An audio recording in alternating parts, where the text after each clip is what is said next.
Let's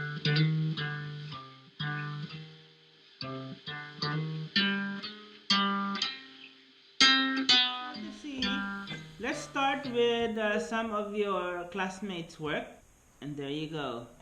So that's basically the notes that some of you have taken, and thank you for that. Now I'll show a few another one, and that's another one. Right, so this one's as I talk through the lesson, I want you to take notes, and that's really important. There's another one. Now that's the one example that's been given. Yeah, 120 square is this. 50 square is 25, and the answer is 169 hundredths or 16,900, and that's a square too. This one wasn't quite there, but she emailed me and said that's basically 1600, right? That's supposed to be 40, and that's 1600 plus 900 is 5, right? Thank you. Based on the homework that was given, I gathered that it's not very clear to most of you how to give examples. Is this right? You have to do it. I just couldn't think of any. Okay, so what I'd like to do is not review, but start with something that will help you and then move on to the next lesson. So in here, can everybody see this square? Yeah. Yeah, so that's one square. That's 4 square little squares, 9, 16, and so on. Those are square numbers, right? So what I like to do is just make a list of square numbers. And how do you make a list of square numbers? How do you generate a square number? So the formula is always, what's the formula in generating square numbers? A number times itself. Yeah, so a number, thank you, times itself, yeah, equals the square of that number. That's the formula, that's algebra. And so if A is 1, yes, that will be 1. If A is 2, that will be 2 times 2, right? That will be 4. And so, as I go through this, I want you to make a list of all of those, right? 9. So what's after 9? 16. 16. Go, thank you. Can we just narrate them? Because I think all of you know this. So 16, what else? 25. 25. Next. 36. 36. Next. 45. No. Yes, not quite there. 49. 49. Next. 64. Next. 81. Next. 100. Next. 121. Next. 144. Next. 169. Next. 196. Next. 225. Next. 256. Next. 289. Next. 324. Thank you. And then Surely. so on. Okay. So you have to look for a number, and the example I gave yesterday is 9 plus 16, right? 9 plus 16 is, what's the answer? 25. Yes. All you need to do is find a number here that makes this. So that's why you got an example.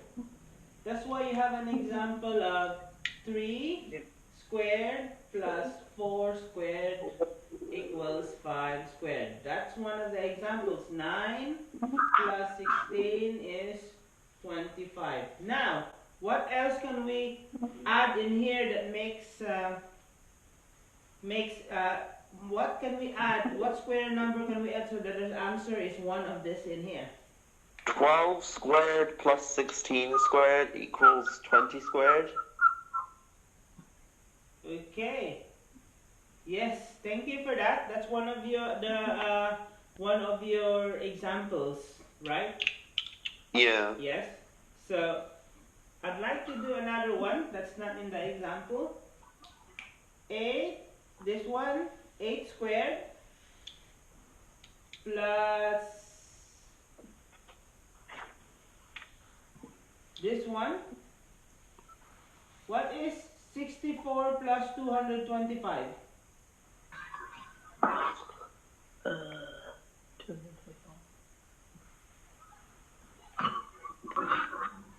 64 plus 225.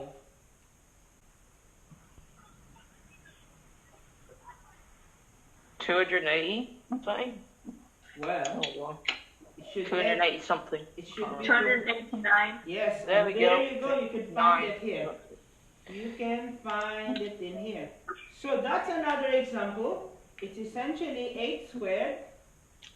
8 squared plus, what is this? 15 squared, right?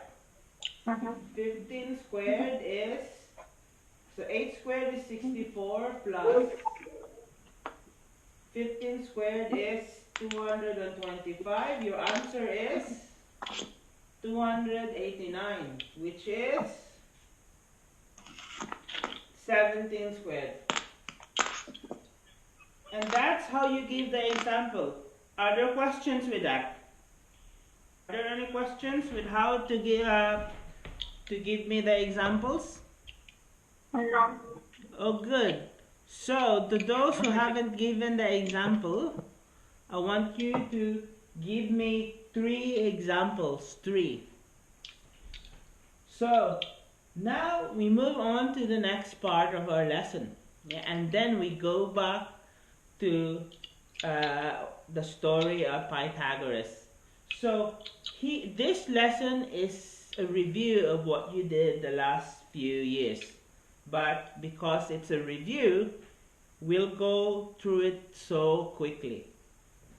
So if I ask, what number did I multiply it by itself to get this answer, 36? 6. Thank you.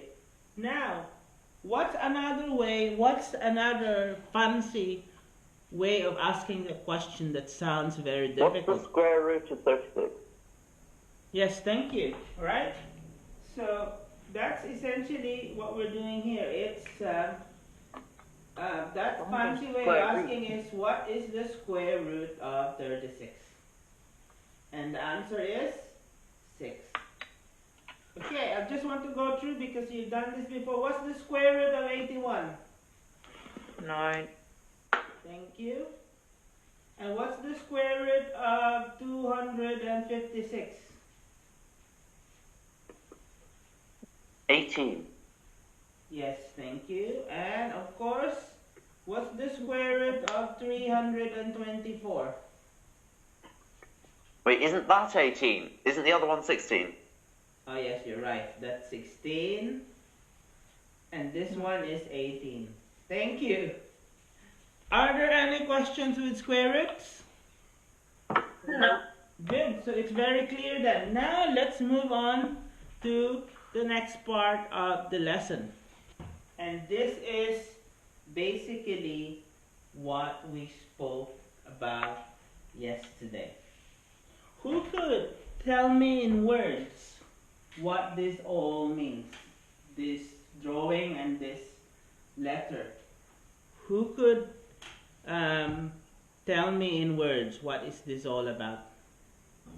I think I understand it, but I don't know how to explain it. That's why I asked, because understanding and also trying to put it in words are 2 different skills. But thank you. It's not easy.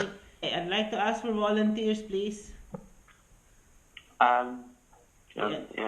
Yes. Yeah, I've like answered a lot of questions, but it's like, well, I heard that this is like used in construction and stuff, and I've never really understood until I actually thought about it. Yeah. And I would think that you'd use this to calculate how much like wood or whatever you'd need, or how long it would be to create the roof of a house. Yeah. So you'd know how big the top of the house would be without the roof, and then you could calculate how big the roof would be and how much you need to make it. Yes. Those are the applications. Yeah. No, it's good. And they use it in ancient Egypt, and when Pythagoras journeyed to Egypt, he saw this being done by the builders. And in a way, he knows this in a practical way.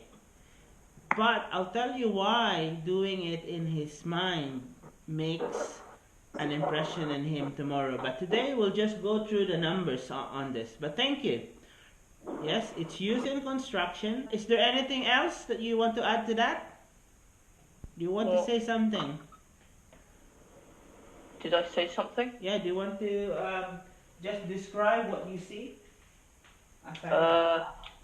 Right.